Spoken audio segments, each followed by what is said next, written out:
디모데후서는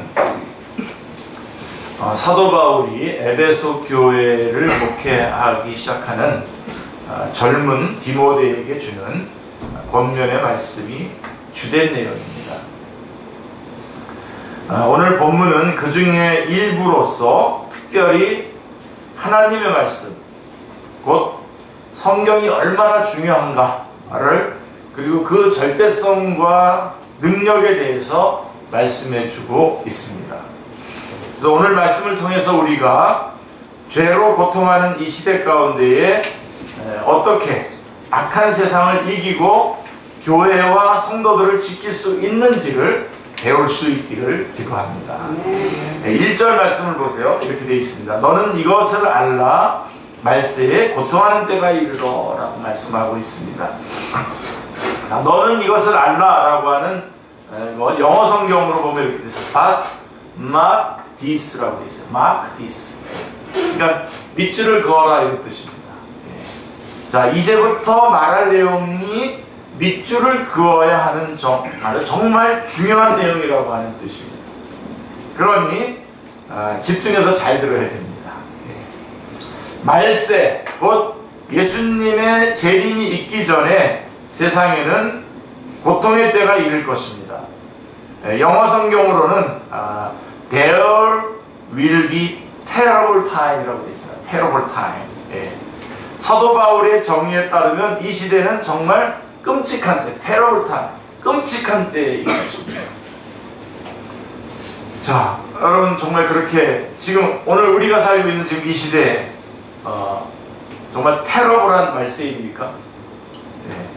자, 오늘날 세상의 지표들을 보면요 정말 좋아졌습니다. 자, 100세 시대가 되었습니다. 100세 시대. 그래서 2050년이 되면 우리나라의 평균 수명은 90세가 넘어서고 세계 최고가 된다고 합니다. 가난한 나라가 점점 줄어들고 굶어 죽어가는 나라도 현저히 줄어들었습니다. 전쟁의 횟수도 줄어들었고 사회 안전망도 발달하고 교육 수준도 굉장히 높아졌습니다. 누구나 자기 스마트폰을 이용해서 간단한 검색으로 세상의 그 어떤 모든 지식을 다 이렇게 검색할 수 있습니다. 지식을 가질 수 있습니다. 우리는 분명히 모든 게 풍요롭고 모든 게 자유로운 시대에 살고 있습니다. 자, 하지만 생각해 보십시오. 과연 옛날 사람들보다 오늘 우리가 더 행복해졌습니까? 왜 우리 주위에는 고통받는 사람들이 이렇게 많을까요? 자, 2절부터 5절 말씀해 보시면은 19가지가 나옵니다. 19가지의 말세의 현상, 말세에 나타날 현상들이 19가지나 나열이 되어 있는데요. 한번 보실까요?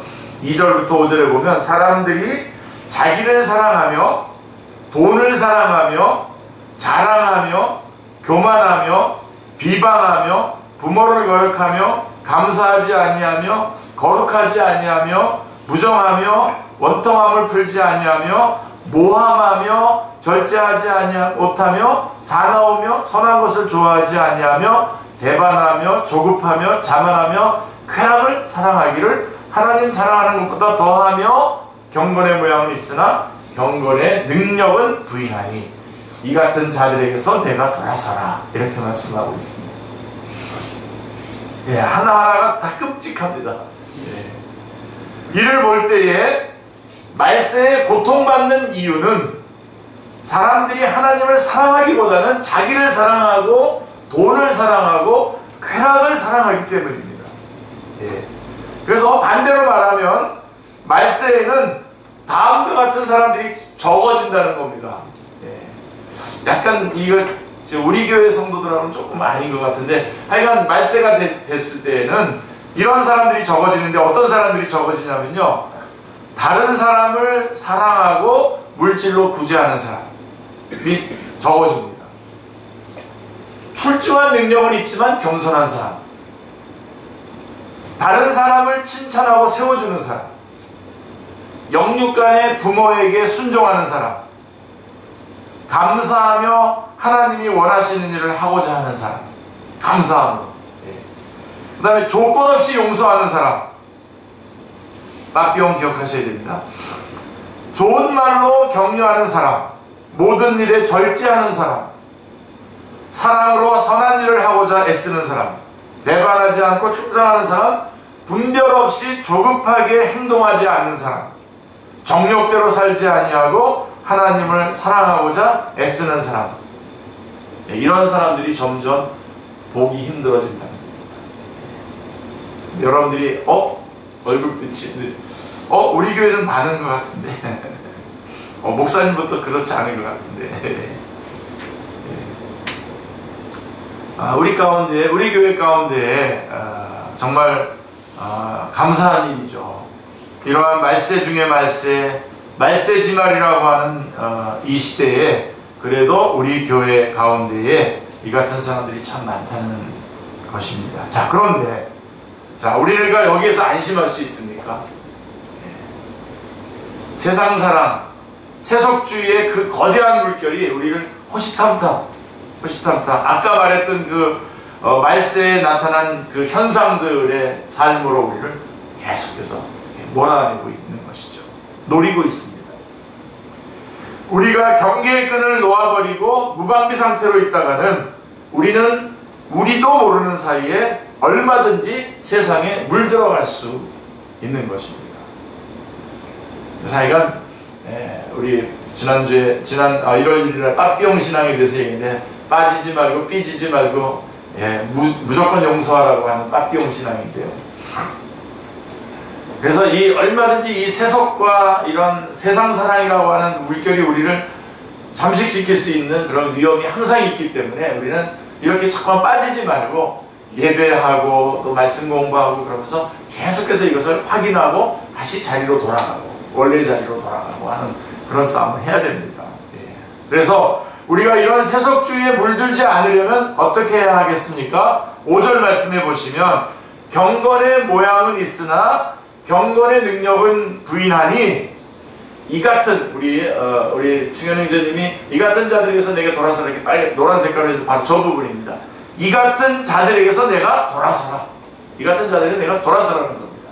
그러니까 그렇게 그 세상의 쾌락과 그 세속주의로 우리를 자꾸만 끌어가려고 하는 그런 유혹이 있는데 어떻게 거기에서 이길 수 있냐? 그런 사람들, 이 같은 자들에게서 내가 돌아서라 라고 하는 것이죠. 아주 단호합니다. 사도 바울은 디모데에게, 이 디모데는 지금 누구냐면 지금 에베소 교회를 목회하려고 온 목회자, 젊은 목회자예요. 젊은 목회자에게 이 선배 목회자가 지금 너가 어떻게 살아야 될 것인지를 지금 말씀해주고 있는 게 디모데 전서 후서거든요. 디모데 후서. 그래서 이 디모데 후서 같은 경우는 마지막 사도 바울의 마지막 서신이기도 해요. 그래서 후배 목회자에게 아들과 같은 아들인 디모데에게 영적인 아들인 디모데에게 어떻게 너가 목회를 해야 될 것인지를 가르쳐주는 말씀인데 그 중에 그래서 이러한 세속에 물들 수 있는 그런 위험이 우리 가운데 늘 도사리고 있는데 어떻게 해야 되냐? 이 같은 자들에게서 내가 돌아서라 라고 아주 단호하게 말씀하고 있습니다. 너는 이런 사람들에게서 돌아서라고 아주 분명하게 말씀하고 있습니다. 이 말씀은 오늘 우리에게 직접적으로 오늘 주님께서 정말 오늘 여러분에게 전달되는 말씀인 것입니다. 우리는 자기사랑, 돈사랑, 쾌락사랑으로 대표되는 세속주의에 대해서 명확하게 선을 긋고 돌아서야 됩니다. 명확하게 선을 그어야 됩니다. 6절 말씀을 보시면 이런 말씀이 나와요. 그들 중에 남의 집에 가만히 들어가서 여자를 유인하는 자들이 있으니 그 여자는 죄를 중히 지고 여러 가지 욕심에 끌린다 되어 라고 말씀하고 있습니다. 사도 바울 당시에 에베소 교회에는 다음과 같은 사례가 있었습니다. 악한 목적을 가지고 거짓 교훈을 가르치면서 또 여자들을 유혹하는 거짓 교사들이 있었습니다. 그들의 겉모습은 하나님을 예배하는 것처럼 보였고요. 주일 예배에도 나왔습니다. 겉모양은 신실한 그리스도인인데 경건의 능력은 부인합니다. 아무런 영적인 그런 그 역사가 없어요. 누구든지 하나님 앞에서 경건하게 살고자 하면 그 삶 속에서 하나님께서 함께 하시고 하나님의 능력이 나타나기 마련이지 않습니까? 그렇죠? 예, 누가 뭐라 그래도 우리가 성령님의 능력을 힘입어서 말씀대로 살아가면 그게 드러나게 되어 있습니다. 그런 능력이 나타나게 되어 있는데, 믿음으로 산다고 말은 하지만 세상 사람과는 진대 없이 산다면 하나님의 능력이 나타날 수 없는 것입니다. 이런 거짓 교사들은 목자가 아니라 양을 훔치는 도적이기 때문에 이 사람들은 은밀하게 접근합니다. 은밀하게 접근해요. 어저께도 제가 우리 교회 편지가 하나 왔어요. 이기남 목사 개인 편지가 왔어요.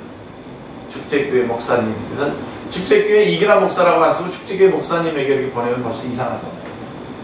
뜯어봤더니 신천지에 한 사람이 이제 요새 작전인가 봐요. 목사님한테 자기가 이렇게 방황했었는데 신천지에 가도 참 좋은데 목사님도 한번 생각해 보시고 참 좋은 겁니다.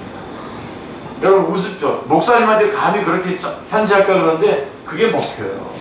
그렇게 막 편지를 보낸다니까 손으로 썼어요 다. 은밀하게 이렇게.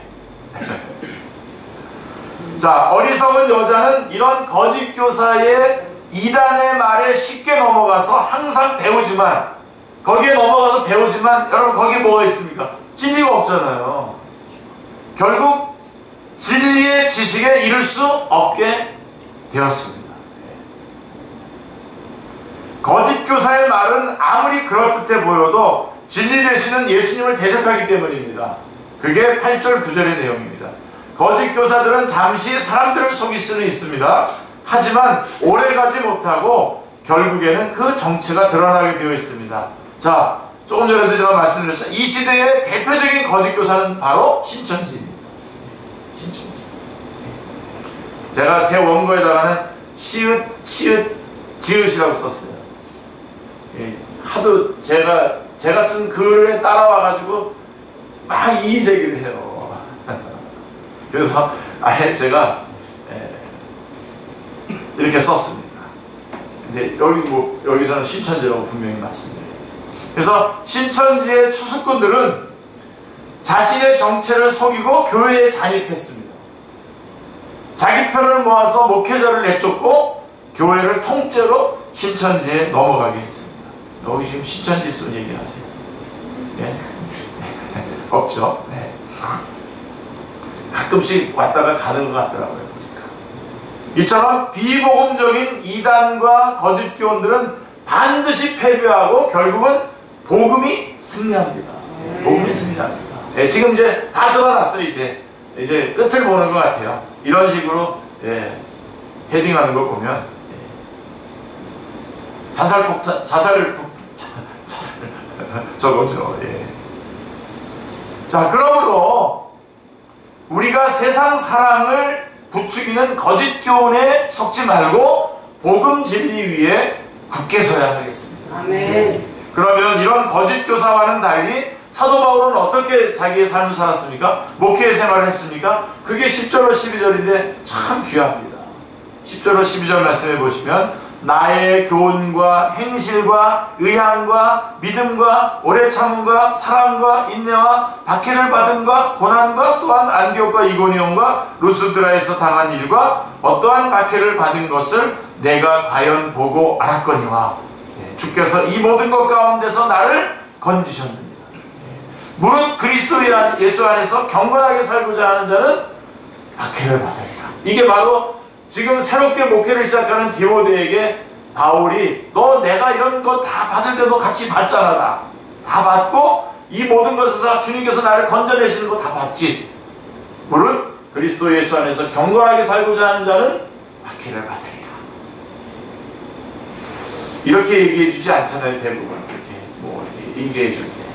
너 지금 여기 새로운 목회자로 왔는데 네가 정상적으로 바르게 목회한다면 너 박해를 받을 거야. 박해 받는 것을 정당하게 여겨라. 그렇지만 그런 모든 박해 속에서도 주님께서 건져주시는 거 너 받지. 라고 하면서 자기가 그렇게 살았음을 말씀해 주고 있는 것입니다. 저도 여러분에게 말씀드립니다. 그렇게 말씀드립니다. 그래서 사도 바울은 믿음으로 오래 참음과 인내와 사랑으로 복음 역사를 섬겼습니다. 경건하게 살고자 애를 썼습니다. 이때 그는 많은 박해를 받았습니다. 특히 디모데를 만날 때에 사도 바울은 루스드라에서 돌에 맞아서 기절하여 성 밖에 던져지기도 했었습니다. 디모데는 목회자 사도 바울의 삶이 어떠했는지 분명하게 보았으며 똑똑하게 기억하고 있었을 것입니다. 세상의 어떤 선생도 복음을 위해서 고난을 받으라, 나와 함께 고난을 받자, 고난을 기뻐하라, 이런 말을 하지 않습니다. 그렇죠? 하지만 복음적인 목회자는 담대하게 성도들에게 말할 수 있습니다. 12절에 그리스도 예수 안에서 경건하게 살고자 하는 자는 박해를 받으리라. 자, 그 12절을 여러분 좀 우리 중현이 그대로 좀 띄워주세요.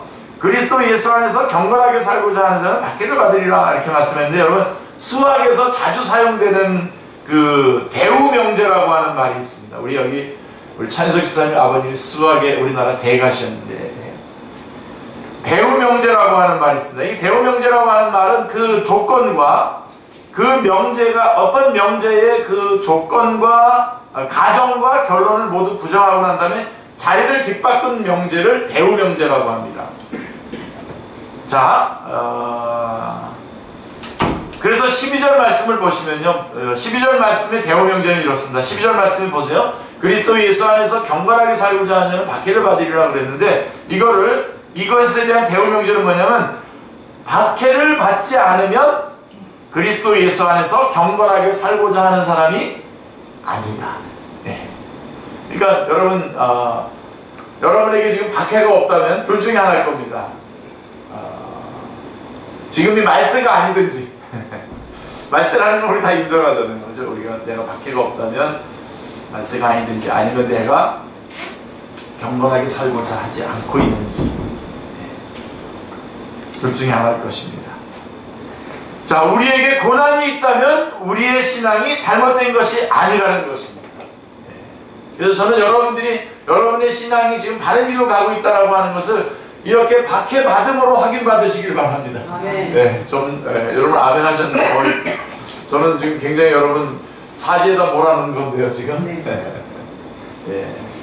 어떤 분은 자기가 그냥 신앙생활 잘 안 하고 있는데, 어떤 무당기가 있는 사람이 자기를 보고 놀란 것 때문에 내가 신앙이 있구나, 이렇게 확인하는데, 그렇게 확인하지 마시고, 여러분이 정말 바르게 살아가려고 하는 그 일에 박해가 있고 고난이 있다라고 하는 것으로 여러분들이 바른 길을 가고 있다, 바른 신앙의 길을 가고 있다라고 하는 것을 확인하시는 거예요. 그래서 자, 고난이 있더라도 우리 주님을 믿으면서 고난을 감당해야 하는 것, 신앙 때문에 손해도 보고 미움도 받고 해야 하는 것이죠. 예수님께서도 이렇게 제자들에게 말씀하셨어요. 예수님은 아주 더 가혹하게 말씀하셨어요.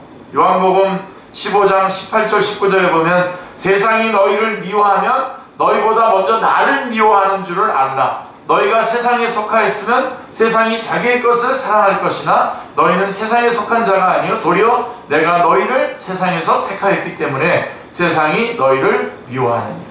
그 다음에 요한복음 16장 33절에는 이것은 너희에게 이르는 것은 너희로 내 안에서 평안을 누리게 하려 함이라. 세상에서는 너희가 환난을 당하나 담대하라, 내가 세상을 이겨노라 말씀하고 있습니다.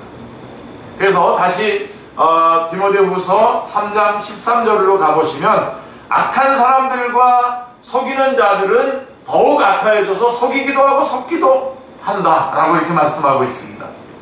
이런 말세지말의 세상에서 우리가 어떻게 승리하는 삶을 살 수 있을까? 일단 그런 사람들에게서 돌아서야 되고요. 그렇게 세속에 물들고 그런 거짓말을 하는 자들에게서 우리가 돌아서야 되고요. 또 하나, 어떻게 그럼 승리하며 살아갈 수 있을까? 적극적으로 사도 바울은 힘주어서 말합니다. 14절이 바로 오늘 요절의 말씀입니다. 그러나 너는 배우고 확신한 일에 거하라. 너는 내가 누구에게서 배운 것을 알며 라고 말씀하고 있습니다. 그러니까 너는 배우고 확신한 일에 거하라 이렇게 있습니다. 그러나 너는 But as for you, 너에게 있어. 너는 다르다는 거죠. 예. 이 말씀은 세상이 어떠하든지 너는 달라야 한다는 것입니다. 우리는 달라야 됩니다. 예. 마치 노아가 그 죄악된 시대를 거슬러서 하나님과 동행하는 삶을 살았던 것과 같습니다. 배우고 확신한 일에 거하라. 다시 말해서 여러분들이 이렇게 말씀을 듣고 성경 말씀을 붙잡았던 하나님의 말씀을 다시 꼭 붙잡으라는 겁니다. 그것으로 돌아가는 것이 승리의 비결이라는 것입니다. 다른 건 없습니다.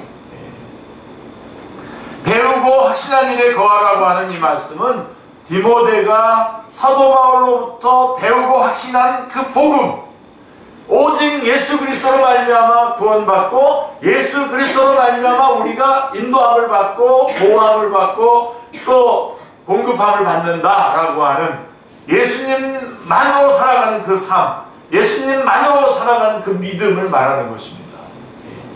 배우고 확신한 복음과 또 어려서부터 유대인 외조모인 로이스와 또 어머니인 유니게로부터 받은 성경 말씀 안에 거하라고 하는 말씀입니다. 이 거하라고 하는 말은 영어 성경에는 이렇게 돼서 continue in 이라고 되어 있습니다. continue. 우리 선생님이 이제 가끔 영어 가르쳐주는 선생님이 보기 때문에 발음을 잘해야 되는데 continue in. 예. 어떤 경우에도 말씀을 떠나지 않고 어떤 경우에도 말씀을 떠나지 말고 계속해서 그것을 굳게 믿고 의지하며 말씀을 붙들고 살아가라. 계속해서 그 안에 있으라는 겁니다. 시대가 어려우면요 믿음이 흔들립니다. 하지만 사도 바울은 아무리 시대가 악해도 배우고 확신하는 일에 곧 하나님의 말씀에 계속 거하라고 하는 말씀입니다. 네, 도대체 성경이 무엇이기에 그 안에 거하고 확신해야 됩니까? 오늘 3장 15절, 16절, 17절 계속해서 성경이 어떤 것인지를 분명하게 말씀해주고 있습니다. 자, 성경에는 구원에 이르는 지혜가 있기 때문에 그렇습니다. 아멘. 성경에만 있습니다. 성경에만. 자, 15절 말씀을 보시면요. 또 어려서부터 성경을 알았나니 성경은 능히 너로 하여금 그리스도 예수 안에 있는 믿음으로 말미암아 구원에 이르는 지혜가 있게 하느니라 라고 말씀하고 있습니다. 자, 여러분 책 있죠? 책은 우리 삶에 큰 유익을 가져다 줍니다. 요즘에 인기가 있는 책이 뭐냐면 캡 투자라고 아시죠? 이 캡 투자 잘 모르나요? 우리 좀 이런 책 같은 거 좀 읽으셔서 한번. 이것도 돈이 있어야 되는데 캡 투자. 그러니까 일단 집을 사는 거예요. 그러니까 뭐 예를 들면 이게 10억짜리인데 전세가 9억이에요. 그러면 1억 주고선 그 집을 사요. 그 집을 사가지고 9억 전세 주고선 시간이 지나면 이게 한 15억이 되잖아요, 돈이. 그러면 이제 파는 거예요. 그렇게 사는 거예요. 캡처는 이걸 어떻게 잘할 수 있는가 그런 것만 또 해놓은 책도 있어요. 네. 대단하죠. 그 다음에 돈을 버는 혹하시는 분이 계십니까? 네. 그리고 돈을 버는 가르쳐주고 그다음에 어떤 책은 또 이런 것도 있어요. 학종으로 대학교 가는 방법 아시죠? 학생부 종합 종합 전형하는, 그래서 이런 게 어떻게 해서 스펙도 싸고 뭐 요새 많이 나오잖아요, 그런 얘기. 그래서 대학 가는 법도 가르쳐주고 그런 책도 있습니다. 그 세상에는 정말 책이 많습니다. 많은 책이 있어서 많은 얘기를 해주지만, 그렇지만 고통하는 이 시대를 이겨내고 구원에 이르게 하는 책은 오직 하나밖에 없습니다. 성경입니다. 우리가 이 고통하는 죄악된 시대와 싸워서 이기려면 성경을 읽어야 됩니다. 사실은 어떤 면에서는 여러분들이 한 구절만, 성경의 어떤 한 구절만이라도 꽉 붙잡고 살아간다면 승리할 수 있습니다. 아멘. 여러분, 미국 역사의 한 페이지에 있어서 위대한 발자국을 남긴 한 인물이 있습니다. 그는 22살에 처음 사업을 시작했지만 보기 좋게 실패했습니다. 그리고 23살에 주의회에 출마했다가 낙선합니다. 그리고 24살에 다시 사업을 했지만 실패합니다. 그 때문인지 모르겠지만 27살 때는 정신분열증의 증세를 때문에 시달림을 받게 됩니다. 그래서 다시 이제 29살에 다시 한번 의회 의장직에 도전을 했다가 낙선을 하고요. 31살 때에는 대통령 선거위원회에 도전했다가 또다시 낙선을 합니다. 그리고 34살에 국회의원에 또 한 번 낙선하고 37살에 처음으로 국회의원에 당선됐지만 39살에 다시 낙선하고 맙니다. 그리고 46살에 그는 상원의원에 또 한 번 낙선하고요. 그러다가 47살에 부통령에 또 낙선합니다. 그리고 49살, 49살에는 또다시 상원의원에 도전했다가 또 한 번 낙선합니다. 자, 하지만 51살에 그는 미국의 대통령으로 당선이 되었습니다. 잘 아시죠? 에브라임 링컨입니다. 후에 기자들이 링컨 대통령에게 물었습니다. 당신의 놀라운 성공과 존경받는 삶의 비결이 무엇입니까? 링컨이 대답합니다. 간단합니다. 저는 실패를 많이 경험했기 때문입니다. 링컨이 가장 좋아했던 성경 구절이 뭐냐면 로마서 8장 28절입니다. 저도 너무너무 좋아하는 구절인데요. 하나님을 사랑하는 자, 곧 그 뜻대로 부르심을 입은 자들에게는 모든 것이 합력하여 선을 이루느니라 라고 하는 로마서 8장 28절 말씀. 그래서 어머니의 무릎 위에서 배웠던 이 성경 구절이 링컨의 평생을, 지금은 실패했지만, 지금은 낙선했지만 이런 모든 것들을 다 합하셔서 선을 이루실 것이다 라고 하는 이 하나님의 말씀을 꼭 붙잡고 살아왔던 거죠. 실패도, 절망도, 좌절도, 패배도 이 모든 것이 합력하여 선을 이룬다는 것이 링컨의 신앙 고백이었습니다.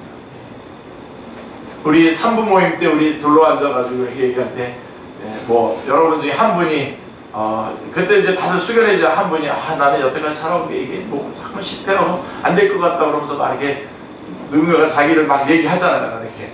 그러면 우리가 다 같이 마음속에 이제 그래 참 힘들겠다, 위에서 기도해 줘야지 그러면서도 저는 그렇게 여러분 다 그렇게 거기까지 끝날지 몰라요. 저는 저거를 하나님께서 발판으로 삼아서 저 사람의 인생을 세워주시겠구나, 저는 그렇게 생각하면서 그렇게 기도합니다. 이분 집사님 거기 해당되죠, 그죠? 하여간 링컨을 생각하면은 삶의 의욕이 생깁니다. 실패한 자리에서 다시 한번 일어날 수 있는 힘이 생깁니다. 자, 그는 그의 자서전에서 이렇게 말했어요. 내가 실패할 때에 악마는 끝장났다고 나한테 와서 계속 말했다. 하지만 내가 실패할 때 하나님은 이 실패의 경험을 가지고 더 커다란 일에 도전하라고 항상 내게 말씀하십니다. 아멘. 악마는 내게 끝장났다고 얘기하고 하나님은 다시 시작할 수 있다고 말씀하셨으며, 실패를 발판 삼아 일어나게 되면 더 크고 멋진 승리를 할 수 있다고 하나님께서는 내게 항상 말씀하십니다. 아멘. 그때마다 나는 악마의 이야기보다 하나님의 음성에 귀를 기울였다라고 이렇게 자서전에서 쓰고 있습니다. 실패를 밟으십시오. 밟고 일어나시기 바랍니다. 또 우리 중에 또 젊은 분들 가운데 벌써 성공하면 큰일입니다. 아주 지금 조금 성공했다가 그냥 왕창 무너지는데요. 자, 그래서 성경은 우리에게 구원에 이르는 지혜를 주고, 두 번째로 성경은 교훈과 책망과 바르게 함과 의로 교육하기에 유익하다고 말씀하고 있습니다. 자, 16절 말씀을 한번 보십시오. 모든 성경은 하나님의 감동으로 된 것으로 교훈과 책망과 바르게 함과 의로 교육하기에 유익하니 라고 말씀하고 있습니다. 성경은 기록자가 하나님의 영에 깊이 감동돼서 기록한 것입니다. 그렇기 때문에 성령님의 감동으로 쓰여졌기 때문에 그 성경을 읽는 우리도 감동을 받을 수밖에 없습니다. 누구든지 겸손한 마음으로, 여러분 제가 분명히 말씀드립니다. 누구든지 겸손한 마음으로 기도하면서 성령님의 도우심을 구하며 이 성경 말씀을 읽을 때에 우리는 마음에 뜨거운 감동을 느끼고 천지를 창조하신 하나님, 독생자를 보내주신 하나님, 나를 지으신 하나님, 바로 그 하나님의 음성을 듣게 됩니다. 아멘. 그러면 성경이 구체적으로 우리에게 어떤 유익을 줍니까? 자, 16절 17절 말씀해 보시면 이렇게 되어 있어요. 모든 성경은 하나님의 감동으로 된 것으로 교훈과 책망과 바르게 함과 의로 교육하기에 유익하니 이는 하나님의 사람으로 온전하게 하며 모든 선한 일을 행할 능력을 갖추게 하려 합니다. 그러니까 우리가 이 하나님의 말씀을 계속 공부하고 듣고 그 말씀대로 살아가게 되면 그 사람을 완전하게, 온전하게 모든 선한 일을 행할 능력을 갖추게 해준다는 것입니다. 아멘. 하나님은 성경을 통해서 우리에게 교훈하시고 책망하십니다. 그래서 누구든지 성경을 열심히 읽고 공부하다 보면 모든 선한 일을 행할 능력을 갖추게 바뀐단 말입니다. 우리가 모든 선한 일에 얼마든지 온전한 사람으로서 그 능력을 발휘할 수 있는 사람으로 바꿔주신다는 겁니다. 아멘. 아멘입니다. 꼭 붙잡으시기 바랍니다. 1896년에 영국의 맥스 비어붐이라고 하는 사람이 발표한 행복한 위선자라고 하는 장편 우화가 있습니다. 행복한 위선자, 들어보셨을 겁니다. 험악한 얼굴에 인간미는 조금도 없어 보이는, 찾아볼 수 없는 데다가 성격까지 아주 괴팍한 남자가 있었습니다. 해리입니다. 해리라고 하는 사람인데, 이거 소설의 그 우화 속에 나오는 내용입니다. 자, 이 남자는 얼굴과 성격만이 삐뚤어진 것이 아니라 생활도 아주 엉망이었어요. 생활도 아주 엉망이어서 항상 사람들 사이에서 분란을 일으키고 방탕한 삶을 살고 있었습니다. 예, 그런 사람 꼭 있죠. 그런데 언제부턴가 이 엉터리 인간의 가슴에도 연정이 싹트기 시작했습니다. 남자는 자기가 사랑하게 된 아름답고 순결한 아가씨, 마리거든요, 마리. 네, 아가씨에게 다가갔습니다. 그리고는 온갖 사랑스러운 말로 청혼을 했습니다. 하지만 그녀에게서 돌아온 것은 싸늘한 거절뿐이었죠. 여러분 같으면 그런 사람 허락하겠습니까? 네. 그 마음은 알겠습니다. 하지만 당신처럼 험악하게 생긴 사람의 아내가 될 수는 없습니다. 매몰찬 거절이었지만 남자는 포기하지 않았습니다. 어떻게든 그녀를 잡으려고 궁리를 거듭했습니다. 그러던 중 한 가지 묘안이 떠올랐는데요. 자, 이게 우화라고 말씀드렸습니다, 여러분. 자, 무도회 같은 데서 쓰는 그 흔히 사용하는 가면을 이용하기로 한 것입니다. 남자는 비싼 값을 치르고 인자하게 생긴 얼굴 가면을 쓰고 다시 청혼을 했습니다. 그러자 달콤한 사랑의 미로와 그 가면의 인자한 모습에 감동한 여자는 그 청혼을 받아들여서 결혼을 허락했습니다.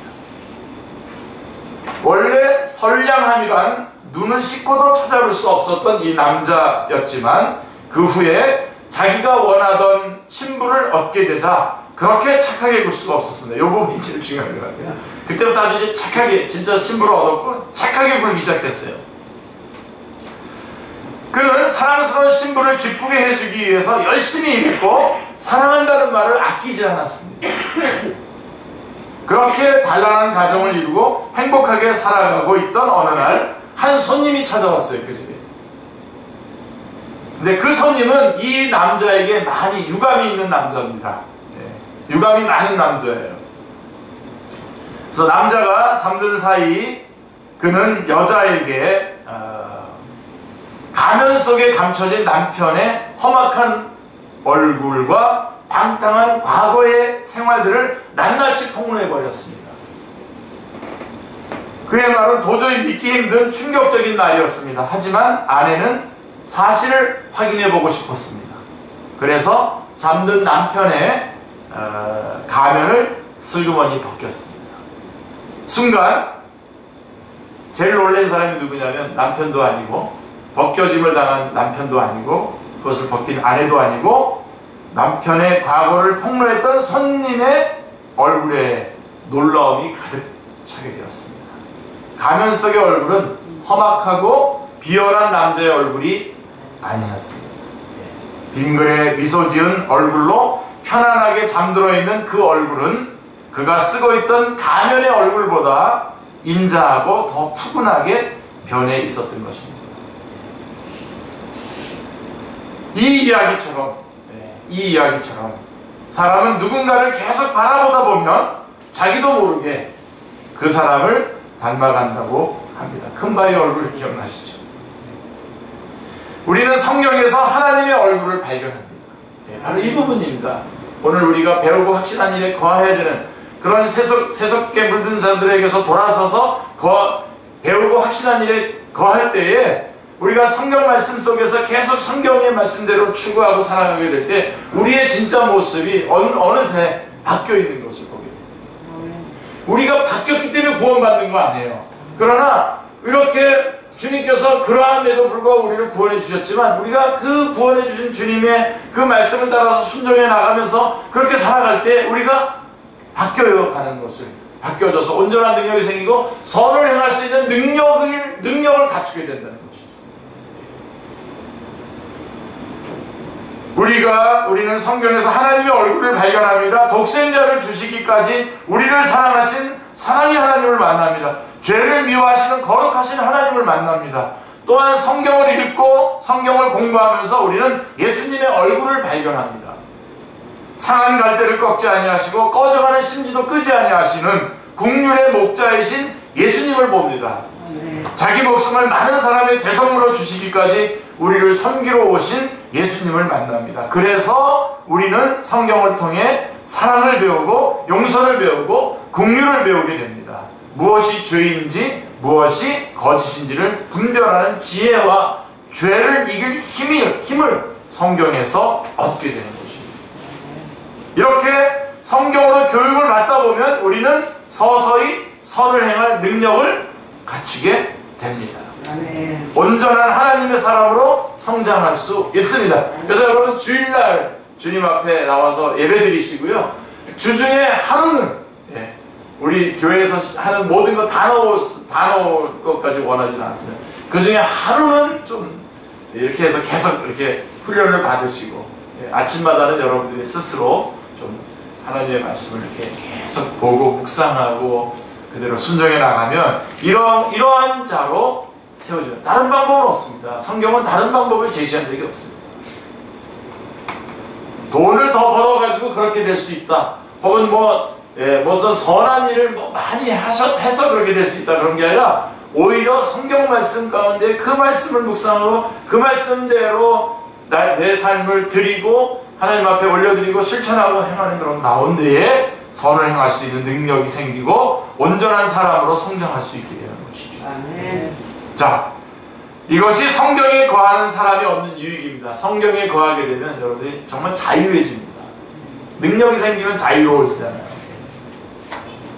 제가 한번 축구를 하는데 아주 젊은 친구들하고 했는데 여기 지금 현 프로 팀에서 있던 친구인데 잠깐 외국에 나갔다가 지금 들어와서 다시 복귀하지 않고 그냥 놀러 우리들 축구하는데 왔어요.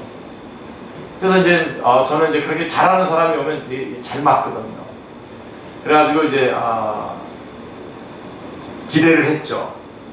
근데 제가 막 중간으로 막 이렇게 공을 이제 꼬링을 넣으려고 중간으로 이제 가고, 그러니까 왼쪽에서 그 친구가 공을 잡고 있고 저는 이제 패스를 받아서 꼬링을 넣으려고 막 중간에 가 있는데 이 친구가 저쪽을 바라보고 등을 지고 있더라고요. 그래서 에이 못 올려주겠네 그랬는데 공이 올라오는 거 있죠.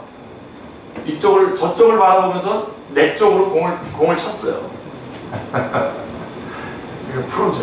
네, 그래서 그러니까 자유자재구나. 자유자재를 할 수 있구나. 네. 그러니 우리가 지금 손흥민이나 이런 사람들 보면 대단한 그런 사람들보다 더 한 거니까요. 네. 그러니까 지금 무슨 얘기하냐면 우리가 어떤 위기가 오더라도 자유롭게 이겨낼 수 있는 그런 능력이 우리 안에 생기게 됩니다. 아멘. 성경 말씀 가운데 있게 되면 그렇습니다.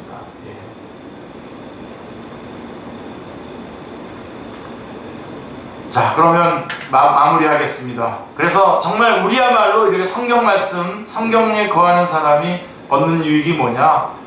이렇게 그런 자유로운 사람이 되는 건데요. 정말 우리야말로 진짜 행복한 위선자 아닙니까? 딱 하나님께서 가면을 딱 주셨어요. 아주 정말 나는 사실이 아닌데 그렇지 않은 그런 가면을 주셨는데 제가 막 그렇게 살다 보니까 그 가면보다도 더 괜찮은 사람으로 바뀌어 있는 거죠. 자유로운 사람으로 바뀌어 있는 것을 보게 됩니다. 자, 그러면 성경에 머무르는 것이 왜 그렇게 중요합니까? 우리가 성경에 왜 머물러야 합니까? 성경에서 멀어지면 세상 흐름에 우리 자신이 휩쓸려 떠내려갈 수 있기 때문입니다. 그래서 성경 말씀에 continue in 계속 머물러야 됩니다. 주위에 자기를 사랑하고 돈과 쾌락을 사랑하는 사람들을 보면 흔들리기 쉽습니다. 이런저런 말들을 듣다 보면 무엇이 진리인지 헷갈리기 시작합니다. 헷갈리기 쉽습니다. 하지만 우리는 흔들리거나 헷갈리지 말고 오직 성경에 머물러야 합니다. 세상을 향해 들썩이는 엉덩이를 붙이고 들썩거리는 엉덩이를 딱 붙여서 성경 앞에 계속 머물러야 합니다. 성경이 주는 확신만이 우리를 실망시키지 않고 선한 열매를 맺게 하기 때문입니다. 이런 확신이 있는 사람이 세상을 이길 수 있습니다. 아멘. 성경에는 귀중한 말씀들이 무수히 많습니다. 내가 너로 큰 민족을 이루고 내게 복을 주어 내 이름을 창대케 하리니 너는 복이 될지라.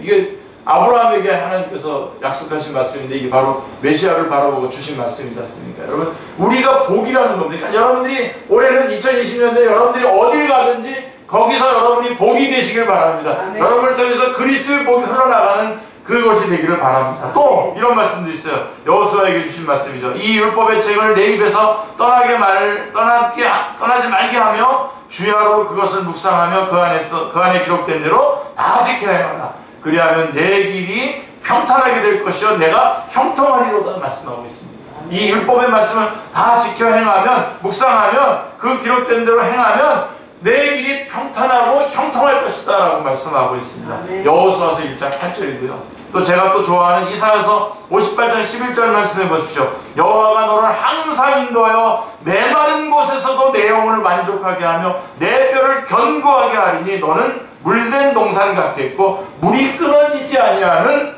샘 같을 것입니다. 이렇게 귀중한 성경 말씀에 머무르시기를 기도합니다. 우리 교회는 처음부터 말씀을 배웠고 그 배운 말씀을 확신하며 가르쳤습니다.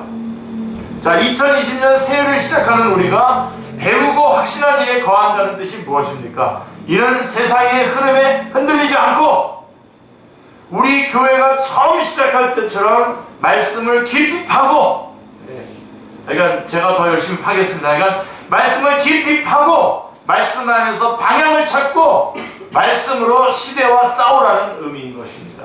세상은 정말 놀라운 속도로 변해가고 있습니다. 이런 세상은 우리에게 뭔가 새로운 교훈과 사상이 있어야 한다고 계속해서 유혹합니다. 뭔가 새롭게 해야 된다는 겁니다. 새로운 것들을 도입해야 된다고 하는 것입니다. 하지만 이런 시대에 정말 해야 될 일은 우리가 이미 배우고 확신한 성경 말씀 안에 거하는 것입니다. 아멘. 그래서 새해에 우리가 세속주의와 싸워서 이기고 진리의 터 위에 세워진 건강한 교회를 이룰 수 있기를 기도합니다. 아멘. 또한 우리 각 사람이 말씀으로 빚어지고 조각되어져서 선한 일을 하기에 온전한 사람들로 성장할 수 있기를 간절히 기도합니다. 아멘. 기도하겠습니다. 하나님, 너무나 감사합니다. 이 말세의 지말, 말세 가운데에 모든 것이 혼란스럽고 또한 마치 새로운 것을 도입해야 될 것처럼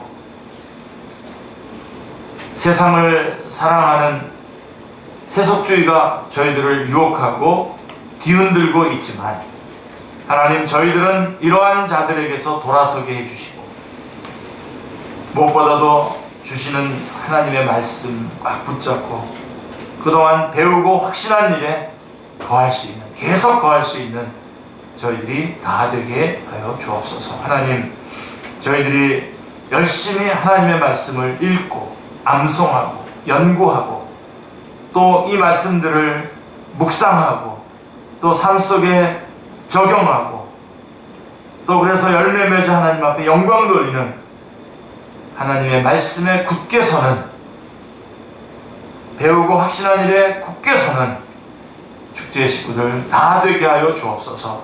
감사드리오며 주 예수 그리스도의 이름으로 기도드리옵나이다. 아멘. 우리 다 같이 일어나셔서